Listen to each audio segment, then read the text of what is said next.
I came to teaching reluctantly. I never entertained any notions of teaching. When I finished college, I thought, that's it, I'm done. I'm going to go off and join the workforce. And I worked for about 4 years as an editor and realized that I loved to write and that was something that would be hard to make a living doing. So I applied to graduate school. I thought it would be good to study with some people who knew actually what they were doing. And when I went to graduate school, I was offered a teaching assistantship. I can remember the first day I went in to teach a class. It was a literature class.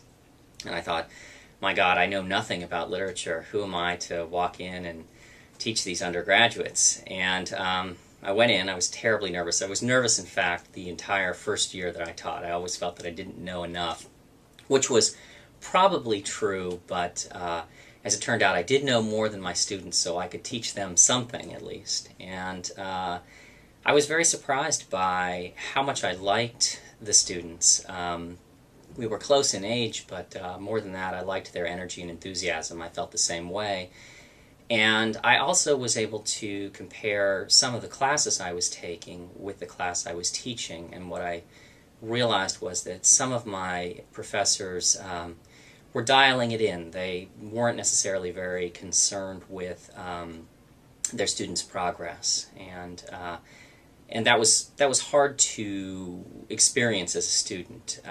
It made you feel a little useless in the classroom, and it was such a different experience to go into my classroom, and because of that imposter complex, that sense that I didn't know enough, I worked very hard to prep for the classes and to really feel the energy in the classroom and their excitement, and the fact that if you took them seriously, they would take you seriously. There was a lot of mutual respect, which I found really encouraging, and that set me on the road to teaching.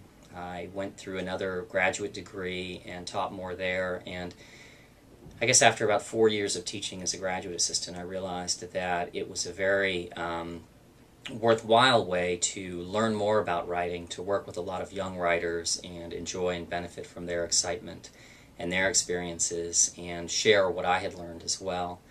And so there was really no question after that that I would be both a writer and a professor. I mean, some people can write 14 hours a day. I can't. I can write 4 or 5 hours a day, and that leaves another 4 or 5 hours a day that I can dedicate to teaching. And it's become a way of exploring the art of writing fiction with a lot of younger fellow writers, and I've never regretted that decision. To get the Teaching Excellence Award at UH was a really wonderful experience because I had come here from the University of New Hampshire, where I had worked for 5 years, and I had to start anew. I had to design new classes. I had to get familiar with a new student body. It's a much more diverse student body. You have a lot of students here who are the first in their family to go to college, and for that reason they bring a wealth of experiences to the classroom.